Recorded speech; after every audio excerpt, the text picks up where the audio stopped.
Dans cette vidéo, je vais t'apprendre comment te lancer en e-commerce et générer de l'argent en ligne en reprenant toutes les bases à partir de zéro. J'ai conçu cette vidéo de façon à ce qu'elle soit un petit peu comme la bible des débutants qui veulent se lancer et qui en ont marre d'être submergés d'informations qui se contredisent de partout sur internet au sujet du dropshipping. Si tu découvres ma chaîne, bienvenue, je m'appelle Sébastien et je vis du e-commerce depuis 2019. J'ai lancé cette chaîne YouTube en faceless en 2021 dans le but de partager mes connaissances autour de ma passion qu'est le e-commerce. Ma volonté de base, ne pas être reconnu, ne pas devenir un influenceur bullshit, rester authentique en gardant mes valeurs et accompagner d'autres mecs comme moi à se lancer. Aujourd'hui, c'est avec une grande fierté que j'ai pu à travers mes vidéos donner l'envie de se lancer et de sortir de sa zone de confort à des centaines de milliers de personnes et j'ai pu accompagner plus de 1200 élèves à copier-coller mes méthodes pour lancer leur business en partant de zéro. Mais tout ça, ce n'est que la partie visible de l'iceberg. Il y a quelques années auparavant, j'étais un étudiant lambda, probablement comme certains d'entre vous qui regarderont cette vidéo. J'étais un peu perdu, je savais pas quoi faire plus tard, mais ce que je savais, c'est que je ne voulais pas d'une vie monotone et être esclave d'un système dans lequel je ne me reconnaissais pas. La découverte du business en ligne, et en particulier du dropshipping, a été une révélation pour moi, car c'est ce business qui m'a permis, petit à petit et en partant de presque rien, de générer mes premiers euros en ligne, puis centaines d'euros, et pierre après pierre, de générer suffisamment de quoi quitter mes études de comptabilité pour prendre mon indépendance à 22 ans. J'ai quitté le nord de la France, d'où je suis originaire, j'ai vécu à Malte pendant 3 ans, et je vis aujourd'hui à Dubaï, une vie qui est à l'extrême opposé de celle à laquelle j'étais prédestiné. Je ne suis pas devenu riche du jour au lendemain en claquant des doigts, et ce n'est absolument pas les valeurs que je souhaite partager avec toi dans mes vidéos. En revanche, générer de l'argent, voire beaucoup d'argent sur internet en mettant en place des écosystèmes bien spécifiques, ça fonctionne et c'est ce que j'enseigne depuis plusieurs années maintenant à mes élèves. Maintenant que les présentations sont faites, je te propose qu'on entre directement dans le vif du sujet. Je t'ai préparé ce guide ultime qui regroupe 16 points précis à suivre dans l'ordre pour se lancer en dropshipping et générer ses premiers revenus en partant de zéro. Et je te propose qu'on démarre sans plus attendre avec le point numéro 1, c'est parti.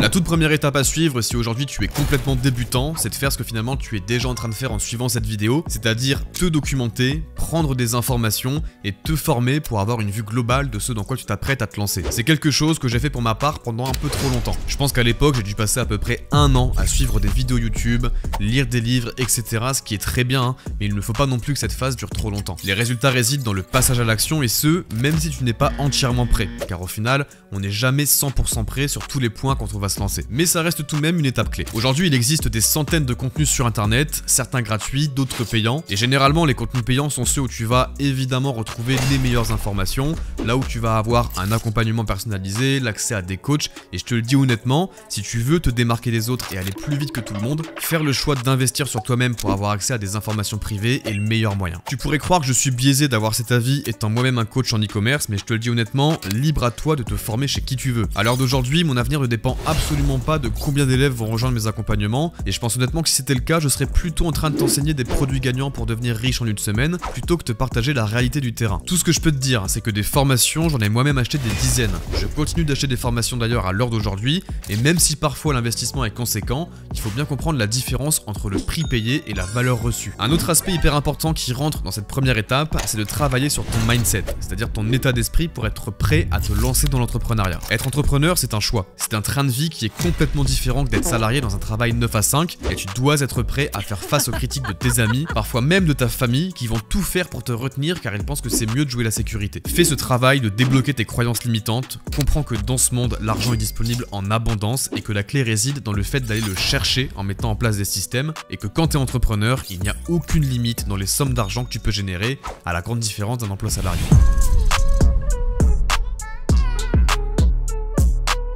L'étape numéro 2, elle va marquer un avant et un après dans ta vie. C'est l'étape du passage à l'action. Et pour justement t'éviter de voir ça comme un fardeau et avoir l'impression de devoir escalader l'Everest, je t'ai vraiment décomposé ça de manière la plus simple. Pour commencer, tu vas tout simplement aller t'ouvrir une adresse Gmail professionnelle. Cette adresse email, c'est ta nouvelle identité. C'est ta version de toi, mais en entrepreneur. Tout va partir de là. L'ouverture de tes futurs comptes bancaires pro, les inscriptions aux différents outils en ligne, etc. Pour ma part, j'ai un compte Gmail que j'ai créé il y a des années maintenant qui s'appelle tout simplement monnomdefamille.business@gmail.com. D'ailleurs, à la suite de l'ouverture de ce compte Gmail, je t'invite à te créer un espace Google Drive avec un premier dossier qui s'appelle e-commerce. Tu peux également déjà te créer un compte sur Canva, qui est une plateforme de design qui sert toujours dans la création de business, et éventuellement un compte sur SEMrush, une plateforme qui nous servira un petit peu plus tard dans cette vidéo. Ça, tu vois, c'était l'étape numéro 2. Elle est vraiment pas très compliquée, mais c'est déjà un passage à l'action. Donc félicitations et bienvenue au club. Maintenant que c'est fait, il n'y a plus de retour en arrière.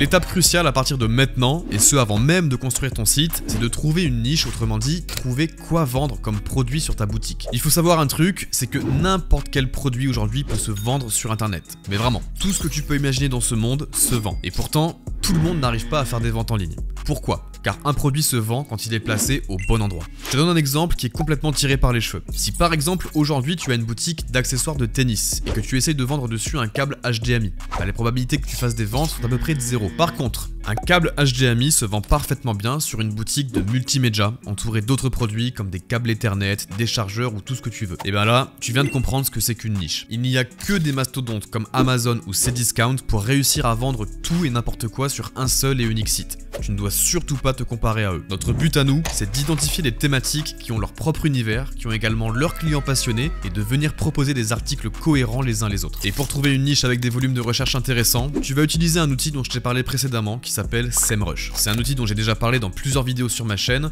Je t'invite à te créer un compte et commencer à chercher des mots-clés qui présentent des volumes de recherche situés entre 1000 et 10 000 recherches par mois. Si tu tombes sur un domaine dans lequel à l'intérieur tu retrouves plusieurs mots-clés qui cochent ces critères, c'est que tu es tombé potentiellement sur une niche qui est intéressante.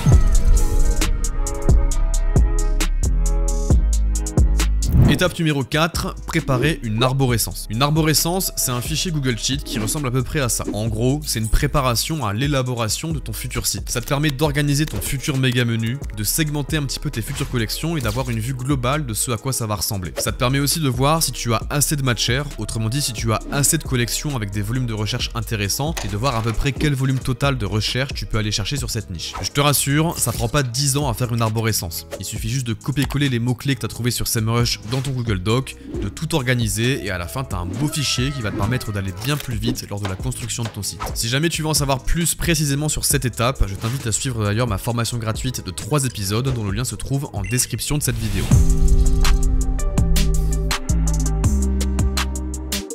Cinquième étape, ça y est, on a notre niche, on a notre arborescence, il nous reste plus qu'à vraiment rentrer dans le dur, rentrer dans le concret et pour ça, on va commencer le chantier et on va ouvrir notre site internet et pour ça, on va utiliser Shopify qui est la plateforme numéro 1 pour créer une boutique en ligne en dropshipping. En cliquant sur le lien qui se trouve en description, tu vas avoir droit à 3 jours d'essai gratuit sans mettre ta carte bancaire et ensuite tu auras le premier mois à 1 €. Donc ça c'est vraiment top car ça te laisse un peu plus d'1 mois devant toi sans devoir débourser des dizaines d'euros. Shopify c'est top car ça te permet de monter un site internet sans aucune connaissance en informatique. Tu as le choix de choisir une structure de site qui est déjà prédéfinie, qu'on appelle un thème. Il y en a des payants forcément, mais aussi des gratuits qui font parfaitement l'affaire. Une fois que tu as ouvert ton compte Shopify, les premières étapes c'est donc de remplir toutes tes infos, trouver un nom pour ta future boutique, venir linker les processeurs de paiement comme Stripe et PayPal, installer un thème et après on est bon et on peut passer à la suite.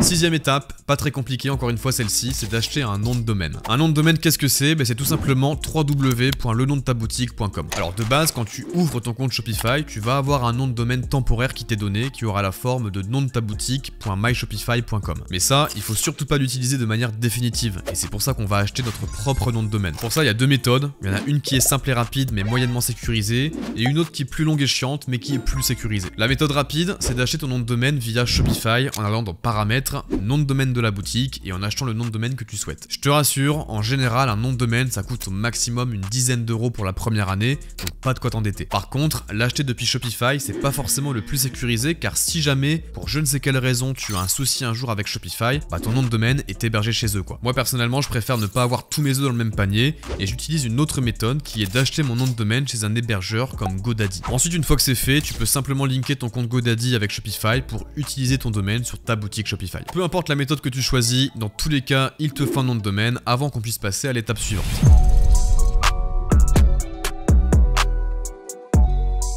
On arrive maintenant à l'une des étapes les plus importantes, l'ajout de produits et l'ajout de collection. Alors pour faire ça, c'est très simple. Tu vas aller dans l'App Store de Shopify, installer une application qui s'appelle Dissers. Cette application, c'est ce qui va nous permettre de faire la passerelle entre notre boutique et nos fournisseurs. C'est également depuis cette application qu'on ira passer toutes les commandes qui seront passées sur notre site et c'est depuis cette app que les numéros de suivi vont être remontés et envoyés aux clients. L'application possède une extension Google Chrome du même nom. Tu peux la trouver en tapant Dissers extension Chrome et une fois qu'elle est installée, tu vas aller sur AliExpress AliExpress, tu sélectionnes les produits de ta niche que tu veux vendre sur ta boutique et tu les ajoutes sur ton Shopify via l'extension Dissers. Je te conseille d'ajouter un bon paquet de produits, histoire d'avoir une boutique qui fasse professionnelle et qui soit bien remplie. Une fois que c'est fait, tu renommes tes produits pour ne pas avoir le vieux titre chinois d'AliExpress, tu ajoutes des tags en fonction des collections dans lesquelles tu veux que tes produits soient dispatchés, puis tu termines par créer tes pages de collection. Ça normalement, c'est l'étape qui te demandera le plus de temps, mais si tu grindes le truc avec ton téléphone en mode avion et une petite playlist chill dans les oreilles, ça se fait en quelques heures seulement.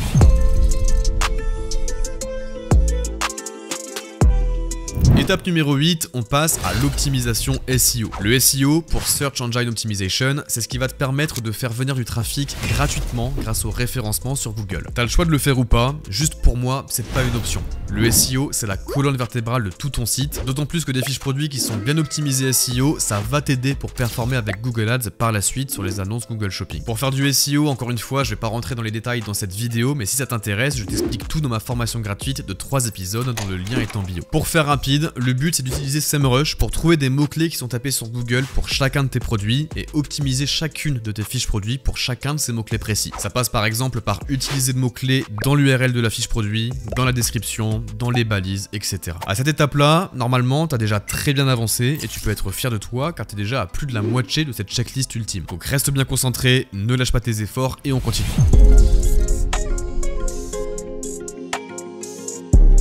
Étape numéro 9, cette fois on va se focaliser sur la partie design. Un site avec des produits et une bonne niche, ce n'est rien sans un bon branding. Donc le but ici, ça va être d'éditer ton thème que tu as importé dans les étapes précédentes et faire en sorte de créer une boutique qui soit à la fois moderne et qui donne de la confiance aux visiteurs. Moi je te conseille par exemple d'utiliser des vidéos pour montrer tes produits, d'ajouter des couleurs qui soient sobres et pas trop extravagantes, et pareil pour la police d'écriture. Si t'as pas d'inspi, regarde tout simplement ce qui se fait chez les autres grandes marques. Il y en existe des centaines chez lesquelles tu peux aller puiser un petit peu d'inspiration. Tu vas aussi utiliser Canva, le site sur lequel je t'ai conseillé d'ouvrir un compte dans l'étape 2 en début de vidéo. Canva, ça va surtout te servir pour faire ton logo et pour faire ensuite quelques designs que tu vas pouvoir utiliser sur ton site. Pour ce qui est du logo, je te conseille de vraiment pas te prendre la tête. Parfois, ce qui marche le mieux, c'est simplement d'écrire le nom de ta boutique sur un fond blanc avec une police un petit peu stylée. Quand tout ça est mis en place, normalement, tu as ta boutique de prête, tu as un bon branding, des produits ajoutés et triés par collection avec une optimisation SEO, ton nom de domaine, bref, tu es prêt à faire rentrer du cash. Mais avant de faire rentrer du cash, il y a une petite étape supplémentaire.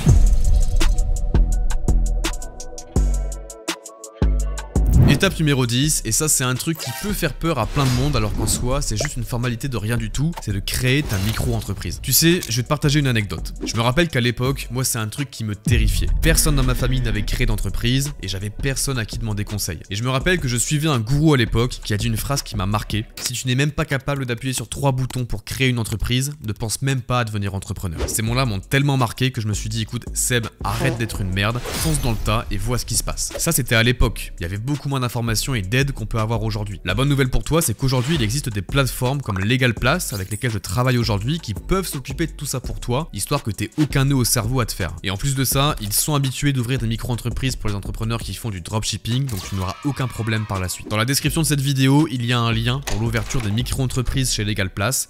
Tu cliques dessus, tu rentres tes informations et en quelques clics tu peux ouvrir ta micro-entreprise. Ils ont d'ailleurs une option qui est super intéressante qui est la domiciliation, c'est-à-dire qu'ils vont te mettre à disposition une adresse professionnelle pour ta micro-entreprise, alors que de base quand tu le fais toi-même c'est par défaut l'adresse de ton domicile, ce qui est quand même assez chiant. Donc si tu souhaites déléguer cette partie à une équipe de professionnels dont c'est le métier et qui vont s'occuper de faire ta micro-entreprise le plus rapidement possible, tu as le lien en description et en plus de ça tu as moins 15% avec le code SMB.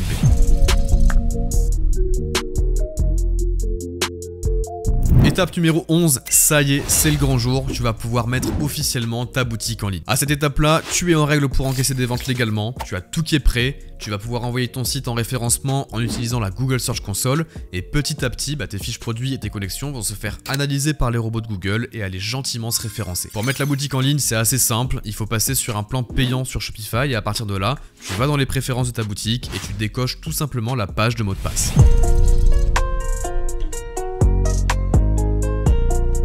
Étape 12, là on va commencer à entrer dans les ajustements un peu plus techniques, mais rassure-toi encore une fois, rien de bien compliqué, tout le monde peut le faire. Cette 12e étape, c'est de créer un blog. Le blog, c'est un truc qu'aucun gourou qui vend du get rich quick met en avant. J'ai ma petite idée, je pense que parmi eux, très peu, si ce n'est aucun, n'a déjà ouvert une boutique Shopify de sa vie, mais passons. Le but du blog, c'est de créer un aspirateur à adresse mail. Je dis ça dans le sens où quand tu as un blog qui parle de ta thématique, eh bien ces articles de blog vont venir se référencer sur Google. Et d'ailleurs, c'est même encore plus facile je trouve de faire référencer un article article de blog qu'une fiche produit ou une page de collection. Et donc ces articles de blog qui sont référencés, ils vont faire venir à terme des visiteurs et une fois qu'ils sont sur ton site, on va récupérer leur adresse mail, bien évidemment en l'échange d'un cadeau comme un produit gratuit de notre boutique ou alors une réduction. Pourquoi les gourous ne parlent jamais de ça? Eh bien comme je l'ai dit juste avant, parce qu'ils ne connaissent rien à la réalité du terrain en dropshipping, et deuxièmement, car je te l'accorde, c'est pas ultra sexy, c'est pas ultra vendeur pour vendre une formation à 3000 balles, donc forcément c'est un truc qu'on va mettre sous le tapis gentiment pour mettre de la poudre aux yeux à des pauvres gens qui vont se faire avoir. Toujours est-il que si tu veux pas être victime de ces mecs et que tu veux aller chercher des résultats en e-commerce, je te conseille plus que fortement de créer un blog, d'autant plus qu'aujourd'hui c'est facile. Tu as par exemple les intelligences artificielles qui peuvent te mâcher le travail. Moi à mon époque, on devait tout faire à la main. On allait chercher des articles sur les marchés étrangers, on les traduisait, etc. Enfin bref, c'était une autre époque. Aujourd'hui, il n'y a réellement aucune excuse.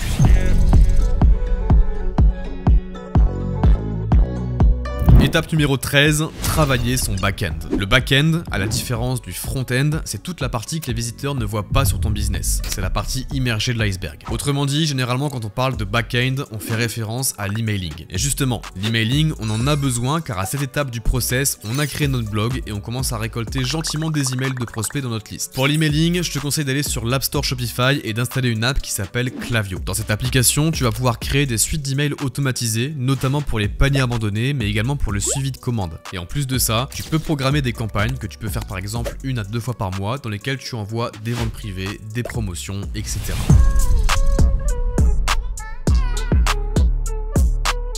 Étape 14, on arrive bientôt sur la fin de ce guide complet et là on attaque vraiment les choses sérieuses avec le lancement des campagnes de publicité sur Google Ads. Google Ads, je le vois un petit peu comme le référencement SEO mais sous triple dose de stéroïdes, supplément rail de cocaïne. En gros, ça te permet de déposer du budget pour passer directement dans les premiers résultats de Google sur tes mots-clés et encore mieux que ça, de référencer tes produits dans une section qui s'appelle Google Shopping qui est très utilisée aujourd'hui par les consommateurs. Et la bonne nouvelle, c'est qu'aujourd'hui tu n'as même plus besoin d'être formé et d'être spécialement fort en Google Ads pour avoir des résultats. Car Google a implémenté l'intelligence artificielle dans ses algorithmes. Ça s'appelle Performance Max et c'est un type de campagne très puissant qui permet de donner la main à l'IA intégrée de Google pour diffuser les bons produits face à la bonne audience. Et quand tu mets ça en place, généralement ton chiffre d'affaires explose et passe dans une autre dimension. J'ai d'ailleurs récemment fait une interview avec l'un de mes élèves, Jarod, qui nous a montré ses chiffres et on voit bien sur son dashboard que dès qu'il a mis Google Ads, il y a un avant et il y a un après. Donc cette étape-là, c'est super important mais attention à bien respecter l'ordre de cette checklist. Si je l'ai mis à cette place-là et pas au début, c'est qu'il y a une raison. Ne fais pas comme tous les débutants qui sont ultra pressés et qui croient que Google Ads c'est magique et qui envoient du budget sur un site qui n'est même pas terminé. Il faut faire les choses dans l'ordre et tout va bien se passer.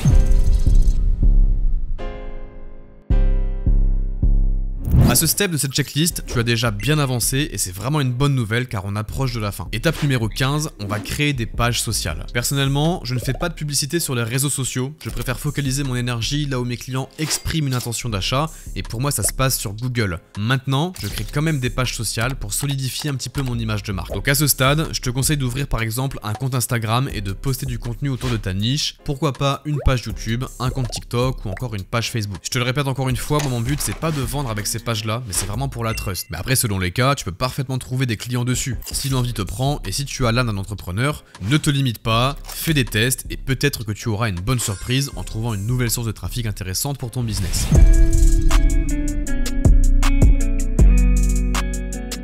On passe à la 16e et dernière ultime étape, c'est de lancer des campagnes de retargeting. Le retargeting, c'est vraiment ce qui va te permettre de rajouter facilement des milliers, voire dizaines de milliers d'euros par mois à ton chiffre d'affaires mensuel qui était en train de dormir sur la table. En gros, le but, c'est de diffuser des publicités uniquement aux personnes qui sont déjà venues sur ton site et qui ont par exemple fait un panier sans aller jusqu'à l'étape du paiement. Ces personnes-là, on peut les inciter à terminer leur achat via des mails de relance de paniers abandonnés, mais on peut aussi les recibler en dépensant un peu d'argent dans des campagnes de retargeting. Pour ma part, j'utilise la régie publicitaire Meta pour le retargeting, ce qui va me permettre de diffuser des annonces sur Facebook et Instagram et je le répète, je ne fais aucune acquisition de clients sur ces plateformes, mais bien uniquement du reciblage. Je te conseille de pas forcément dépenser énormément là-dedans. Moi pour ma part, je tourne entre 20 à 50 euros par jour de dépenses par boutique dans ces campagnes et mon retour sur investissement dépasse parfois le x10, ce qui est vraiment très intéressant. Écoutez les amis, on arrive sur la fin de ce guide ultime. J'espère vraiment qu'il t'aura permis d'y voir plus clair sur tout le processus pour se lancer en dropshipping et comme tu as pu le voir, voir, au fond, c'est pas sorcier. La clé repose dans le fait de décomposer chaque étape du process et passer à l'action petit à petit en prenant soin de valider l'étape précédente avant d'aller à la suivante. Je te le rappelle, si tu veux aller plus loin et te former plus en détail, tu as ma formation qui est 100% gratuite de 3 jours qui se trouve en description de cette vidéo. On n'oublie pas de s'abonner à la chaîne, partager cette vidéo et mettre un petit commentaire de référencement. C'était Sébastien, je te dis à la prochaine. Ciao!